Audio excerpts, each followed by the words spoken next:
Magandang gabi po, Luzon, Visayas at Mindanao. Hindi mga isda, kundi mahigit 1 bilyong pisong halaga ng shabu ang nalambat ng mga mangingisda sa dagat na sakop ng Bataan. Na-turn over na sa PIDEA ang mga kontrabando na nakalagay sa mga paketeng para sa tsaa at frozen durian. Nakatutok si John Veneracion. Daan-daang vacuum-sealed na plastic pack na ito ang na-recover sa dagat ng Maribeles, Bataan. Nakita o ba ng mga mangisda ang mga pakete na may laman palang shabu na palutang-lutang sa dagat noong May 29. Higit 200 kilo ang laman ng mga na-recover at ang halaga nasa 1.5 billion pesos.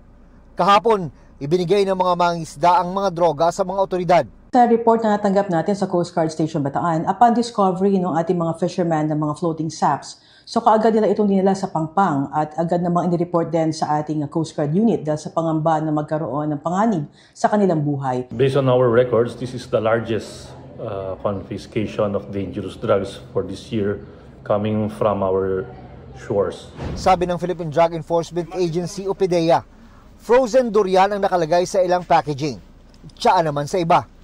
Halos kapareho umano ito ng packaging ng mga shabu na nauna nilang nakumpiska. According to intelligence reports coming from our foreign counterparts, yung packaging na nakuha ho natin dyan, tinutumbok galing ito sa Golden Triangle. Saan ho ba yung Golden Triangle? This is Thailand, Myanmar, and Laos. Pinasalamatan at pinapurihan ng PIDEA ang ginawang pag-turnover ng mga mangisda sa bilyong pisong halaga ng shabu.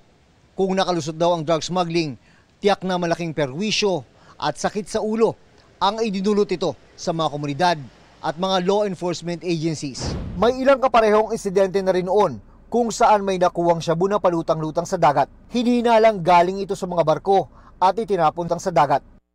Kabilang ito sa iniimbestigahang modus ngayon ng PIDEA. Para sa GMA Integrated News, June Veneracion, nakatutok 24 oras.